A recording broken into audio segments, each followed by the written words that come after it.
Howdy, everyone. Tad Stevens on the Micro Success Secrets podcast, where we focus on psychology, marketing, and how you can use those in your business daily and long term. Today, I'm talking with Tina Dietz, who is an award-winning and international acclaimed speaker, audiobook publisher, podcast producer, influence, and vocal leadership expert. She has been featured on media outlets, including ABCinc.com, Huffington Post, and Forbes. Her podcast, the Starting Something Show, was named by Inc. magazine as one of the top 35 podcasts for entrepreneurs, and her company, Twin Flame Studios, amplifies the influence of leaders, experts, and companies around the globe. Tina, how you doing? Take a minute, introduce yourself, and let me know if I missed anything. No, that's great, Dad. Thank you so much for the kind introduction. I really appreciate it. And I was tickled when you started this show because you and I have been talking for a while and colleagues for a while. And my original occupation years and years ago is as a therapist, and psychology and human behavior are a huge interest area for me, and something I certainly use every day in the work that we do with leaders, executives, CEOs, and entrepreneurs. So I'm very excited to talk with you. Super. All right. Well, what we were going to talk about today is hopefully things that listeners have run into in their day-to-day or in their career or their business, that you may have experienced, that you've gotten over, developed a method or a tip maybe, but that they could use. So let's get going.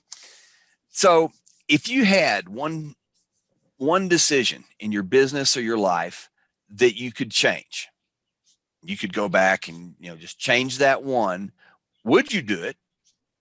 And if you could, if you could do it, what would you change it to? I probably wouldn't, because I do have this strong belief then that everything we learn and all of the contrast that we have, that we often perceive as good and bad, teaches us what we need to know for what's next. And I can't quite fathom. I have looked back on things many times and thought and thought, well, I wish this had changed, or I wish this was different, or I wish I hadn't had a business partner in one of my first businesses, because I felt like that really slowed me down. But it was a lesson I needed to learn. There were a bunch of lessons in there I really needed to learn, and I'm glad I'm not learning those now. That would be a disaster if I was learning those same things about how to choose a business partner, all that now. Because I do have partnership in my business, and that experience of having a bad business partner or several bad business partners really gave me the discernment to be able to do what I'm doing now. So thank goodness that slap in the face actually did something for me. But if I had to go choose something, I think I would have ignored the advice of my first business coach, because that business coach, I was on the road at the time. I was full-time business coaching. We have ended up working with more than 20 different industries in 8 different countries. And it's been a huge privilege to do that. But when I was first starting out, I had this idea of having 2 silos in my business, one for coaching and one for done for you services. And she was vehement that I not do that because it would hurt my reputation as a coach, as an expert. And I have since learned that that is horrible advice and not the case at all. Okay. But and actually would have scaled our business and made a more stable income base faster to be able to run both sides of that.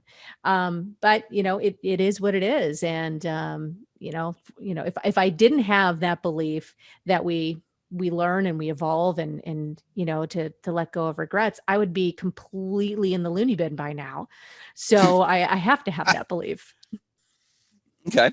I think that is a great outlook, and kind of similar to that is, what if you had, or no, not what if, sorry. Have you had one really, really positive thing that's happened in your business or your life, or combination, that it's one of those things, where you remember everything that happened before it and everything that happened after it, and it's a dividing point or a defining point? Completely. Do you have one of those that I have several. Yeah, I have several. One was very internal and one was more external. So the internal one happened first. And that was, I was living in Costa Rica at the time. And I still have developing a community there with a bunch of entrepreneurs called Vista Mundo. But I was Mm-hmm. living down there with my family, doing the whole suitcase entrepreneur mobile lifestyle thing, Mm-hmm. which we still do, just do it from the States right now. And I was doing some work around my own beliefs about who I was at the time as a breadwinner, as an income earner, as a provider. And I didn't Mm-hmm. really grow up with that sense of identity. So I did this visualization through another kind of online mentor. Actually, he's got a fantastic name. His name is Fabeku Fatunamise. Yeah. Not going to spell it, but he's fantastic. Great name. He has a great group on Facebook called the Boom Brigade. But so through that, I had done some work around this internal conversation around being a provider. And I did this really powerful thing where I kind of took on this mantle, this identity, like I was wearing it like a suit of being Mm-hmm. a provider and a breadwinner. And it was like, oh, so it felt very foreign, but I was like, I'm stepping into this. 10 days later, my husband at the time, um, parted ways with his job, which was our primary source of income. I had always made income, but I wasn't the primary breadwinner. Mm-hmm. And Yeah. I was like, okay, I guess I'm being called into service here to step forward. Didn't think it was going to be 10 days after I tried on this new suit, but I guess it is. And that was a huge turning point to actually try on and wear that identity, dive into it, really it consciously embraced that identity. Mm-hmm. And that was subsequent to this next thing that happened that was external, which was to pilot the idea of doing audiobook production, nonfiction audiobook production for leaders, thought leaders, entrepreneurs, and kind of authorpreneurs. I was attending an annual conference for an organization I belong to called the Evolutionary Business Council, which is a wonderful organization. Mm-hmm. And I stood up in front of the room and just asked who in the room is an author. 90% of the people raised their hands. I said, who here has ever thought about doing an audiobook? And there were crickets. And I said, if you knew how to do an audiobook and you knew that it was selling 3 times better than ebooks, would you want to do one? And all the hands went up in the room again. I said, I have a survey. Would you please take it? And a whole bunch of people took the survey. And out of that survey, a whole new branch of the company was born that was scalable, and within a year it took over 75% of the company, and we were just totally off to the races with offering those done for you services for authors, which still continues to be one of our 3 silos in the company today. That sounds awesome. And I can relate with the feeling or having a feeling related to your first event. You were talking about the internal piece Yeah. in that, and I hope everybody else takes this because it's one thing I've noticed about being on my own as opposed to working for somebody else. Even as a consultant, there is a certain structure there that is not there when you're out on your own and it's all on you. When you put that suit on, you were talking about is the way I That's right. visualized it. And it's different. I mean, nobody's going to force you to get up and go to work. Sounds simple. Sounds like you do it. Not everybody will. But anyway, that was my own visualization of that. Um, when you're going through your day to day and you're going through projects that you do, small projects, I mean, like writing copy for a project or a promotion, or a new customer or a new main or big customer that you really want to take pains on, is do you ever get stuck? Like something as simple as writer's block, Oh, Lord. all the way to maybe I have to build a new wing onto my building and I just don't want to start doing it because I know all the headaches it's going to cause. Do you have any tips, methods, techniques that you use? Small things, big things, anything to get past being stuck? Yeah. Yeah. Oh, all the time. Actually, writing is not a really natural format for me. I'm a decent writer, but I'm a much better speaker. Like audio and speaking are Mm-hmm. my natural habitat. I tell people all the time, I never met a microphone I didn't like. And Okay. it's seriously, I have a recording from being like less than 2 years old with one of those old tape recorders we had been back in the Uh-huh. 70s, right? Yeah. With the little microphone attached, and Hmm. walking around on Easter interviewing the people that were there for dinner. Okay. That's your It, thing. that's Yeah. it, Yeah. right? I mean, there was no denying that that's been one of my favorite things my whole life. And it took me years to actually remember that about myself. And so this is why this is the perfect company, the perfect business for me to be running. Um, so when I look at a blank page, I feel like it's a tyrant, right? I call it the tyranny of the blank page. So what I do when it comes to coming up with topics or getting stuck creatively, a couple of things. One is that I hire people. I Okay. delegate it. Super. Uh-huh. And even if it's just to delegate the beginning part of it, to give me something to respond to. What is a list of questions that commonly get asked about corporate podcasting? What's a list of questions that commonly get asked or reported on in the world of audiobooks? And have someone do some research on that so that we're actually responding to what's getting asked, first of all, by the market, by people out there, but Hmm. also so that that gives me something to respond to, because um, I am both a professional instigator and a professional know-it-all. So I'm very happy to start something and then tell you everything I know about it. And that's absolutely fine.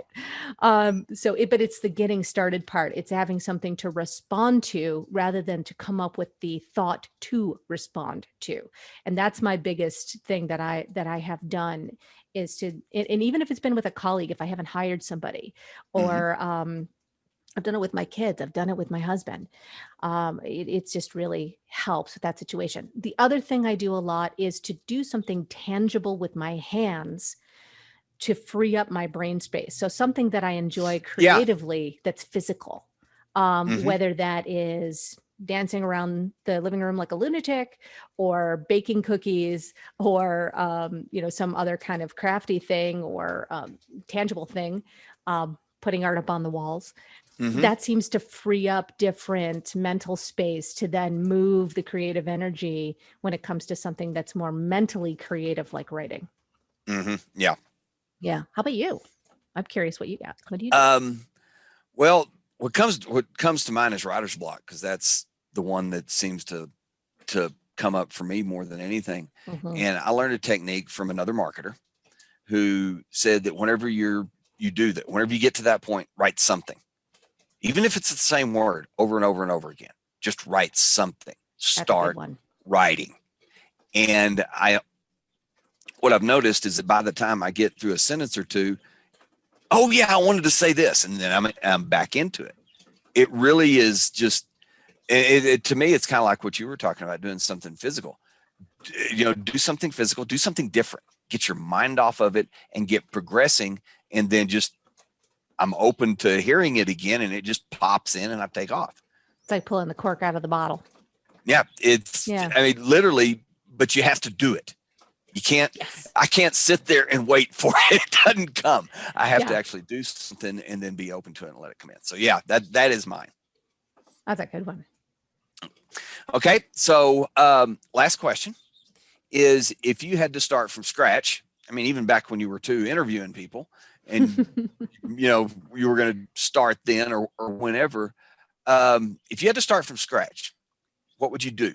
Would you be doing the same thing I that you're think doing I'd now? largely be doing, I would either be doing the same thing, or I would be in a completely different facet of the world that I'm in. The turning point for me was way back in college when I decided to go into psychology instead of going into theater. And so Okay. if I knew then what I knew now about voice acting and broadcast journalism and that whole world, I may very well have gone down that road instead of going down the road of psychology, becoming a therapist, and then working with organizations, teaching at the university level, then coming back out, building family Mm-hmm. business. I come from family business. I grew up as an entrepreneur, and that it would have been a very different arc. But I think that the things that would have stayed the same, because they're so much part of who I am, are love of microphones, communication, connection, using the voice as expression, Hmm. and really creating things that are beautiful and enduring in the world, like audiobooks and podcasts. In that case, it maybe would have been voice acting or stage work or movies. Who knows? But I have to say, my I'm very satisfied and happy with my life, and I've worked really hard to become so. So I'm Uh, in a good spot and happy to be here. all right. Well, super. Okay. Really appreciate your time. Thank you very, very much for sharing today. It's time to wrap up, but wanted to check in. Is there any last closing tips or thoughts you have, and anything that you'd like to put out there that you might be able to help the listeners with that you provide? Yeah, I think that what's most important in this realm of being successful is not so much the external game, it really is the internal game. And if there's Yes. anything external about it, it's the dance between the internal and the external. It is Still a related to the dance. internal. Yeah. I mean, slide to the left, slide to the right. I mean, it is a fun dance, and you never stop learning the steps of it. So just when you think you've become a master, get ready. There's a whole new set of dance steps coming for you, and that's actually Hmm. good news. If you can take everything that comes at you as things that are good news, everything is for you, then you move through things with a lot more curiosity and adventure than, oh crap, now what? Which is a Yeah. very, having moved through life both ways, I can definitely recommend that your better bet is the former, is the curiosity, and the orientation towards everything is for you. As for getting Yep. together, I'm happy to always connect with people. You can join us on twinflamesstudios.com to check out our audiobooks, our podcasts that we do with companies, businesses, and organizations. And if you're interested in audiobooks and how that works, we have a complete audiobook guide on how that whole industry works and what you need to know, that you can download for free at launchyouraudiobook.com. Okay, super. And we'll make sure that we have all those links below in the show notes, plus in the description for anywhere else the video or audio is posted, so people can find that easily and get there. Excellent. So thanks again. Really appreciate you presenting, taking the time. Thanks everybody for listening in. Have a very productive week and be the very, very best at whatever it is that you're doing. Until next time, this is Tad Stevens with Micro Success Secrets. Bye for now.